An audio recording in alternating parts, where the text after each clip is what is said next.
unique about hydrogen's potential compared to other clean energy sources, and what limitations does it face in becoming a widespread energy solution?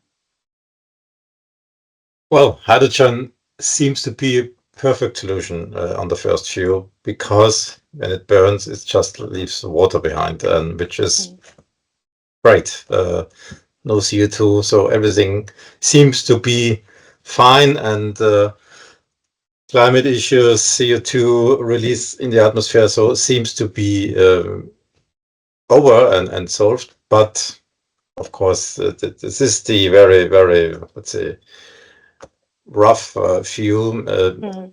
Hydrogen must come from somewhere, and production of hydrogen, energy which is pumped into the hydrogen production, this is the critical point. And again, the biggest advantage of having no CO2 emission is great, but this is also the limitation. Where, as I said, where does hydrogen come from? And from my perspective, it is clear that if we use hydrogen as energy carrier to whatever application, it must come from green energy. So sustainable energy is the source from which hydrogen can be produced. Otherwise, the big advantage will getting less and less, and maybe even more detrimental that we have it today. So the biggest potential is that we have a very clean energy source, and this is also the biggest challenge. Where does the energy come from?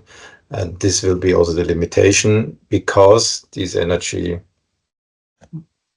must not only be sustainable, but also affordable for the societies, for the industry, for everyone in the whole game. It's the end user as well as industry, as well as transport sector, wherever it is. At the end of this transition period, maybe at 30 years, there must be not probably not one solutions, but solutions which the society it all can afford. And if we still have the solution, the situation that oil and gas is still cheaper to whatever reason, it will not come, because there is subsidies are limited, can push things forward because nowadays hydrogen solutions are heavily subsidized. This cannot be forever. This can be 5 years, maybe 10 years, but economies are limited in their capabilities, and so finally, if we don't have a business case which is self-supporting, which makes finally profits for everyone, it will not come, and this is the biggest limitation to my opinion. But again, from an engineering perspective, from a scientific perspective, it sounds perfect. And if I remember when I was a young engineer or even in school, I thought hydrogen, why we don't use hydrogen at all? Because it seems so perfect, but this is exactly the limitation, not who has to pay for it. And if you have to pay, and next to all the other bills, then the limitation is there. Yeah. Ultimately, every company has their shareholders, and the shareholders that they have to keep happy, and hydrogen has to come from a sustainable and realistic source. I guess with that in mind, what technologies or innovations do you believe have the potential to disrupt the energy industry in the next decade or decades? Yeah, after the first, let's say, excitement of, we are going to the hydrogen economy, a few years ago, I think a lot of the engineering environment has shared this excitement. I think if you look closer and look on the first few years of experience, there will be a mixture of different solutions. It is not hydrogen alone. I'm pretty sure that due to the cost development of others, like direct use of electricity will play probably the biggest part in this transition. But hydrogen or its derivatives will have I wouldn't say niches, but will have major applications. Niches would be too small, but what I can imagine that hydrogen will play a major role in transport sector, either in marine, maybe also in aviation, but probably most likely in the heavy transport, heavy duty transport sector. Maybe as hydrogen, maybe as a derivative, particularly in the marine environment, marine in transport sector, with methanol or ammonia. But as hydrogen is so light, as I just stated before, the energy density from a volumetric point of view is so different, or this is a disadvantage to the, let's say, fossil fuels. So in that way, a diesel engine or maybe even natural gas is close to a perfect solution if there would be not the CO2. No? So it's handleable, it is relatively safe, and so on. And hydrogen needs either more space, high pressures, or liquefied. So there is a lot of extra costs on that side. But yes, these technologies will coexist, depending on their individual business cases. But there will be business cases. I'm very, very sure. Not only sure, but I'm convinced of that. That in the transport sector, as I said, there will be for sure a clear application. Maybe, as I think in power generation can be as well, as a backup solution, like we do it today with natural gas, but not so much in the end user, as I don't see hydrogen cars really in big numbers. I think the electricity will be here the most used technology.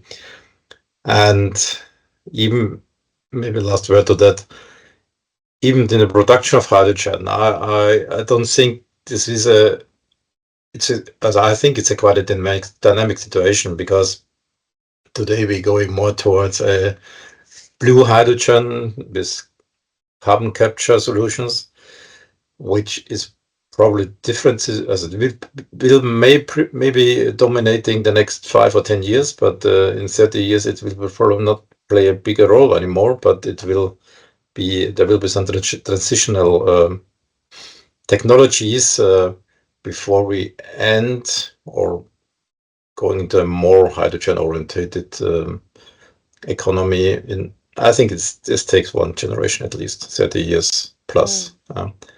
But different technologies, and to answer that, a mixture with probably a very big portion covered by direct use of electricity. So you're also saying that in the future we're probably looking at a portfolio of different energy sources and different ways of reaching sustainability in our energy transition. Right. We're filming this on quite an interesting day. So it's the 6th of November, the day after the US election, which leads me quite nicely to the next question.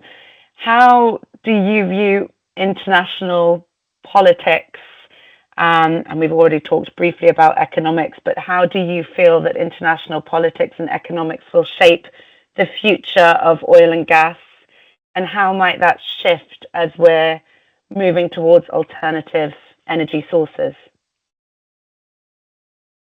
Well, I think it's obvious that a motto like "drill, baby, drill" will focus more towards oil and gas. But I don't believe this will be a completely turning back to the old times. It's another focus, but in particular the Americas and the United States will continue on this way. They have a very good tool with the different laws introduced by Biden administration, the IRA, is a powerful tool to strengthen American industry in general. And I think even Mr. Trump will not get rid of it. He will use this as a political tool, let's say it that way, to keep others away from the American market. Yes, again, there will be maybe a transitional focus towards oil and gas, but in parallel to the development of transition towards sustainable energy and hydrogen. I think this will not be stopped. I'm pretty sure there's a lot of rhetorics around, but I don't see a completely turning back to the 70s or 80s or so. Yeah. Because I think there are a lot of clever people, smart people around. Even Mr. Trump will have this in his team, and they will see we have a problem here. We have to react. We cannot keep ongoing as we did in the last 50 years. Yeah. So, but therefore, I think the politics will slow it. We will probably get a slower process or progress, but it will not be stoppable. And sooner or later, if you look in China, for example, we don't see a democratic system there, but they are changing so much we don't really see it. But just an example, I think in July they had a 50-50 portion of combustion engines versus electric powered cars, also battery cars. We don't see this in other countries, maybe Norway as a small market, but the Chinese will power this for sure, and this will be not stopped anymore. What we need is regulations, international regulations, which are more harmonized. So a clear commitment to climate goals.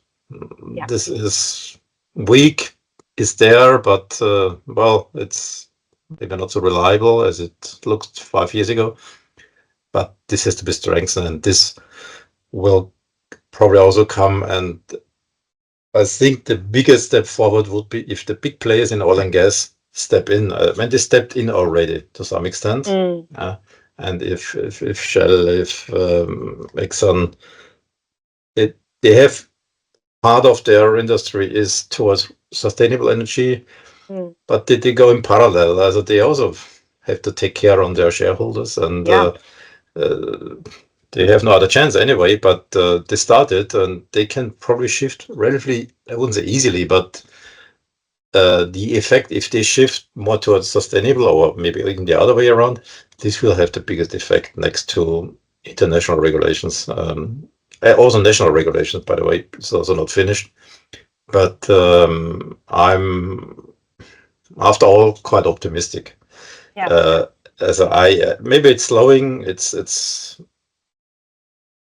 not in 10 or 15 years. It may be 30 years or even more, but it will come. And the biggest supporter will be finally politics and the big players in the market. Yeah, you're right. And it's a global effort. It's not down to one country. I heard someone say this morning that the energy transition is still going forward. It might have had a bit of a tailwind had the election gone one way. Now it might have a bit of a headwind, but ultimately it's a global effort and it needs every country's involvement, and no country should be left behind in the energy transition. You're talking about developments in China. I know there's a lot of international focus on green hydrogen. It seems like there's something of a race to green hydrogen at the moment, and every country and major energy player wants to decarbonize hydrogen production. But in this pursuit, we're faced with many obstacles when it comes to cost and demand. I think you've already touched on. How do you view that journey over the next 25 years, and what do you think needs to change for green hydrogen to become a scalable and practical energy source? I think we have to talk more in neutral terms on that, not so much ideologically. If you look at the German side, or I think it's the effect we find in a lot of industrial countries in the West, that you have a a really big faction which says more or less we don't need that. Let's do it with oil and gas. It worked. Mm. I don't know, 50 years, 80 years. Why to change? And yeah, we have to just communicate. We can continue. We will face even worse weather conditions, and finally, the let's say 25 years ago, I think we talked more about peak oil. When will the oil be finished worldwide? So this is not a topic anymore in the last years. But this might also come back, not if you say let's continue with oil and gas. Oil is also is still limited, and also gas. But also, if you ask me what we need to change, we have to communicate honestly, without fear, saying we want to have a sustainable transition in energy in the industry, as in from the private side as well as on the industry side. And my impression is that if I ask friends around, which are not, let's say, in our industry and they're not engineers, they don't even see that we are in a transition. They say, okay, there's some discussion about electric cars. Yes, it looks more a bit a trend, which kind of car you use, but it is not really connected to I can change something with that, or I may have an impact. Everyone is flying around. There's no limitation privately. No one is questioning. I produce with my behavior, with my consumption, a lot of CO2, which is not good. I think there's no there's no understanding or no feeling that we are in a transition period. If, as we are in the industry, we have this feeling much more present in our mind because we are working on projects which are going this direction. But let's say, normal consumer outside, they don't see it. They buy their stuff, their food, I don't know, even if you go to a do-it-yourself thing, the steel you have for your bolts or whatever you buy, this can be green or not green, but it doesn't matter for them. No? And therefore, I think the obstacle will be for sure from profitable side, as it must be business case in the industry, otherwise it will not work. And it must be also a change in mind in the public opinion, and this big portion which debate all the time on that, which still neglect climate impact on daily life. I think it must be a neutral conversation, and like when COVID also divided the country, and it seems that climate change is doing the same thing. Finally, on COVID, all these measures, well, you can debate a lot on that, for example, but finally there was, I think, an acceptance of scientific arguments, and this must be the same here. There will be always a minority which is against a lot of things, and in general. But if you have a momentum of, let's say, 2/3, 70% of the people supporting this, also in their private life, I think then we have won. Then the transition is really ongoing.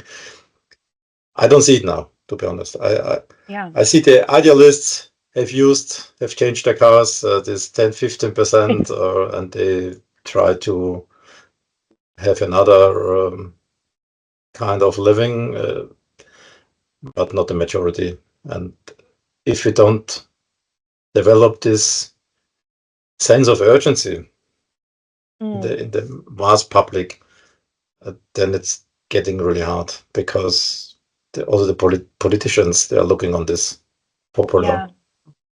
You're right. There's been times like the COP21 Paris Agreement where it did seem to be at the forefront of journalists and the general public's mind. But you're right, outside of work, rarely am I talking socially with people about climate change. And it almost seems like the ones who are an exception to the rule.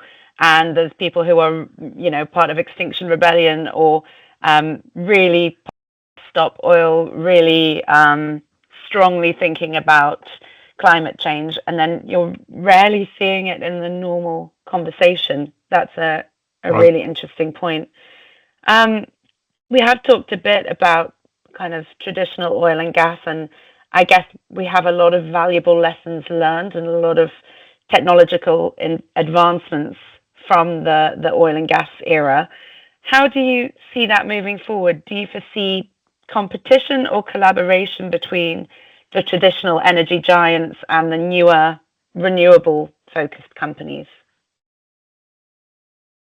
It's a bit hard to say because you have seen a lot of developments in the past where you never thought this will Yeah. come. Some big companies still exist, and the same kind of companies have been gone forever. I think it's more towards a collaboration. If the industry giants are convinced or have to convinced that this is a business case, they will step in, and they will buy probably these newer companies, startups.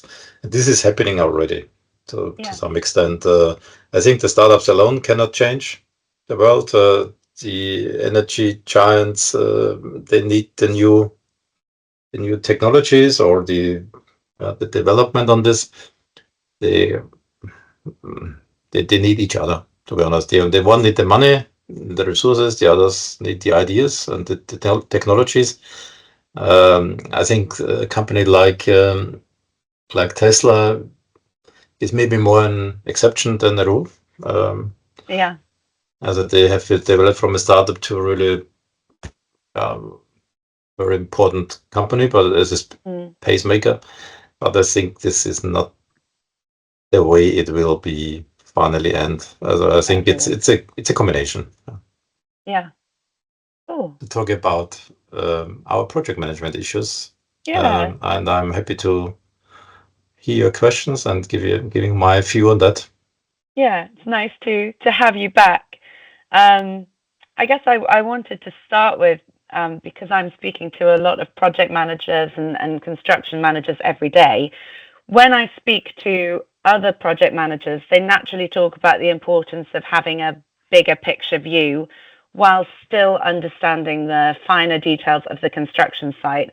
I think there seems to be a theme of junior project managers having very strong theoretical and very strong educational basis, but maybe lacking time in the boots and time on the construction site. What advice would you give to young project managers about working on large, complex industrial construction projects? Well, I'm I'm not the youngest guy anymore, so I'm probably can give you only a more traditional answer. Let's say I learned a kind of an old school, have had experience in old school education with school, or even middle school and universities afterwards. Um, I think, like always, the mixture is important. You need both. You need a good education. You need experience in the office as well as on the construction site. You need also a combination in teams of younger guys, with more energy and fresher ideas, as well as the more experienced in a team, which have also sooner or later their seniority and feeding back their experience towards the younger ones. It is never only one, let's say, focus. And when I started in my old company 32 years ago, I was sent to a construction site as a freshman, and I liked it. I mean, you also like it to be outside. You like to be somewhere else because you are young and you are open to everything. Of course, you think you know everything in the world and you have experience. Your education is perfect. It never will be, of course, but you have an open mind, and this is very important. I think it would be detrimental to the industry or to one own's development if you just focus on one side, as I said, on the theory, on education topics, and because whatever reason you don't want to go outside because it's maybe nasty to go in another country, having another language and so on. But you need that, and maybe it's not everyone's, let's say, favorite way of developing, but finally, if you look at the higher ranks in the company, in the industrial company, it's very rare that there's only a director somewhere which never have seen anything else than the office. So they all have been outside. They all have been more or less successful within their field time, but they got the experience, and I think this is a precondition, to be honest, to develop in a wholesome, in a complete way. More or less, so that can be let's say the focus might be different, but everything must be there. This is, I'm pretty sure that I'm pretty convinced that this is a precondition of getting then finally the bigger picture, because you don't need to know everything, but you cannot know everything. That is clear, but you have to touch these things, and you have put the gloves on it, and the boots on it, on your feet, and go out. I think this is a must. Yeah. And I guess it really helps in understanding things like the project schedule and the engineering drawings. If you know that what it looks like in the office is often quite different to how it looks on site and in the real world. And also, I liked what you said about, when you're a young engineer or young project manager and you feel like you've got all of the educational and theoretical knowledge in the world, but then you go on site and you're faced with real diversity of thought. And I imagine lots of different characters who each have a lot of experience, but probably with different ways of doing things. Because these days, construction sites can be really international places. I've heard people call meeting rooms something like the United Nations because there's so many different nationalities sitting around the same table. With that in mind, in your experience, what do you think are the biggest mistakes that companies make when they are managing such international projects? Yeah, I thought about this. When depending a little bit in which position you are personally. So there might be, if you're on a team level, let's say, and you have to cooperate with other team members from other countries, then the, let's say, intercultural issues or aspects might be more leading for you to, as my old company, we have a lot of global split projects, mega projects. That means we had teams from Germany where the project normally starts with basic engineering, having detail engineering with Indian colleagues, making it together in one team or transferring the whole part of the project, let's say. But we're also having Americans in the team, maybe Chinese. And if you're on the team level, you have to cope with with another language. It's not your mother tongue normally. Also for us, at least for the Germans. But even the meaning is different. No? If this famous shaking of heads of Indians is completely different interpreted here in Europe than in India. And you have to know this, so you have to at least develop a feeling for this with time. So these intercultural aspects are very important on a team level, but from a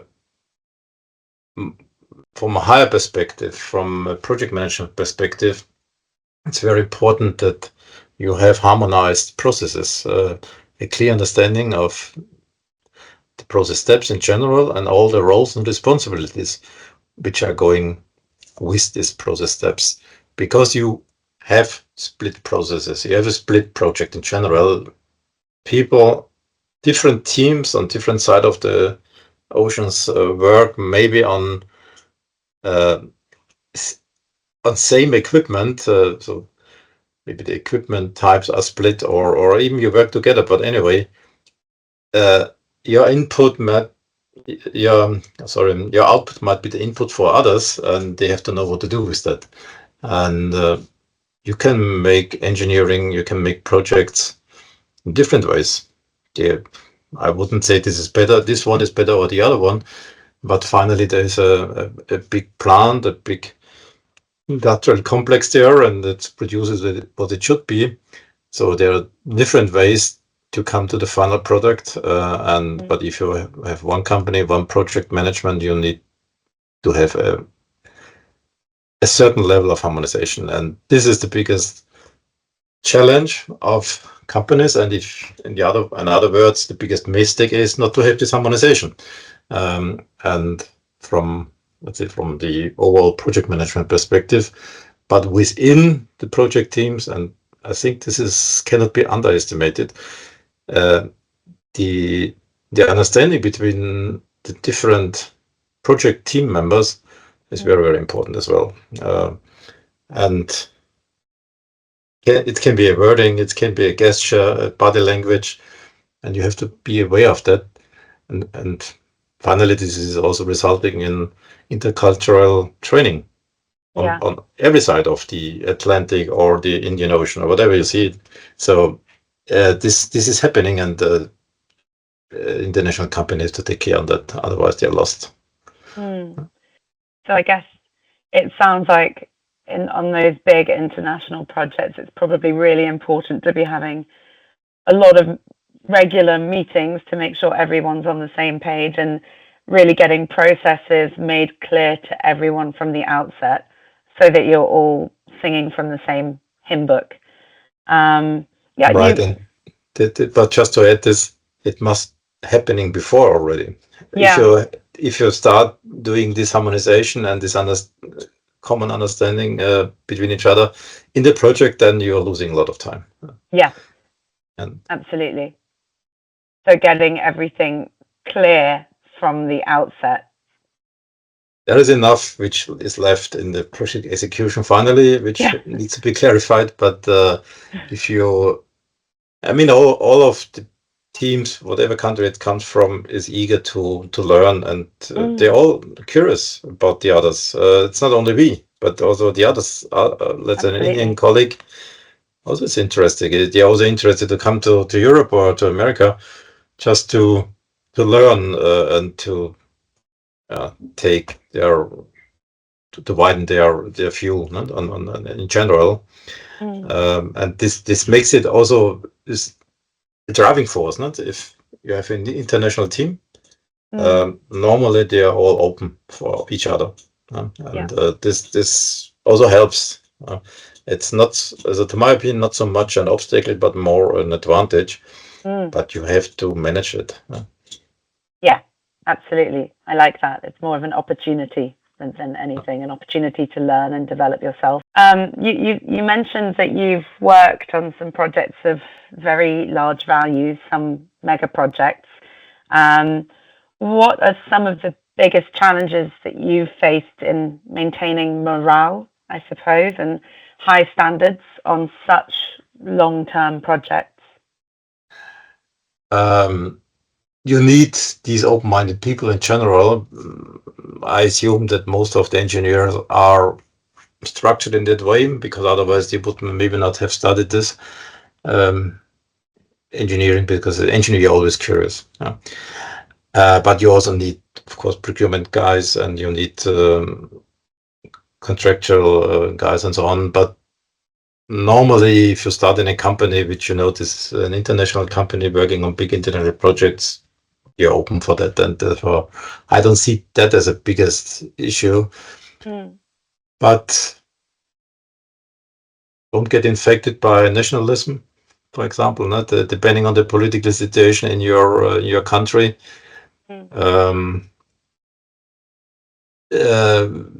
So I never have experienced very strong prejudices or obstacles in a way, not that the others are not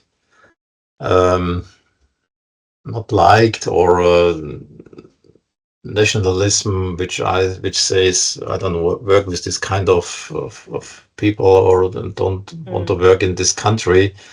Normally, this is quite neutral. But of course, you cannot escape if a situation escalates politically. These things are solved or terminated politically. As it's normally not the industry which stops working. Yeah. For example, so this is overall. I like the Russian sanctions, for example. Not so we have stopped our big Russian projects because of sanctions from EU or from worldwide. People on the team level normally can work together, even they coming from different systems or different political, let's say, aspects. But leaving aside this politically, let's say, impacts, to keep the moral high, and this is what I said before, you have to be open, which I think most of them are, and you have to be convinced that we're all working on the same project in the same direction. And this is supported very strongly by what I said, this harmonization, that everyone is considered as reliable, or let's say the other side, if you want to say so. It is reliable if I provide this data or this drawing or this information to the others, they can continue on that, and we are all working on the same overall project goal. And if this understanding is there in the team, mistakes are happening, but despite of this, then I think this is more or less secure that the project is developing in a successful project. If you have doubts all the time and saying, oh, they don't know what to do and they have no clue about this is of course detrimental. This will not lead to a success. But this is the company really prepared for international teams? Are the overall structure set? The setting is to support this way forward, and I don't think we have big problem that it's very reliable on a good setup.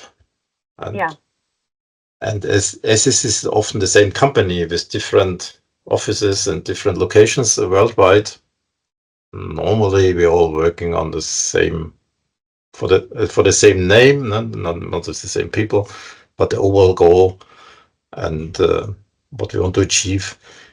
For everyone is normally the same, so I don't see it that problematic.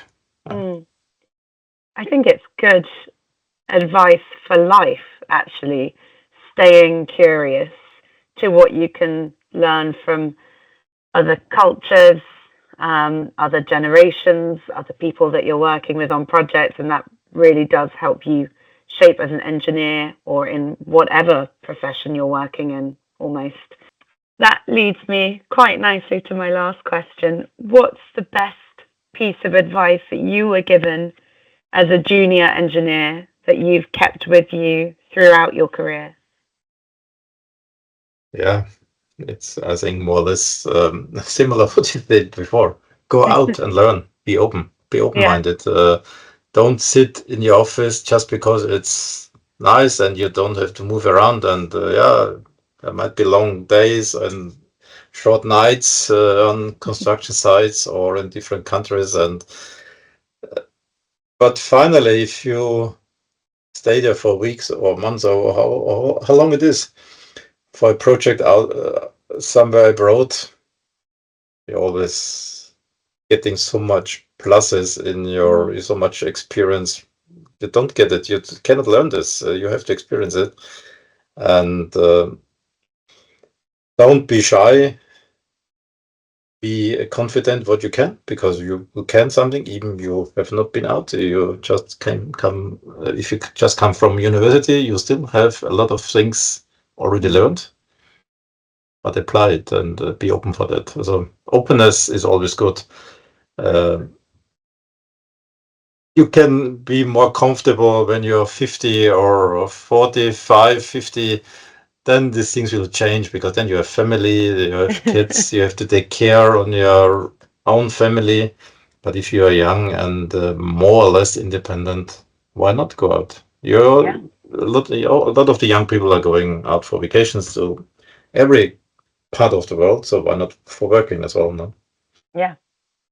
Huge, huge world out there.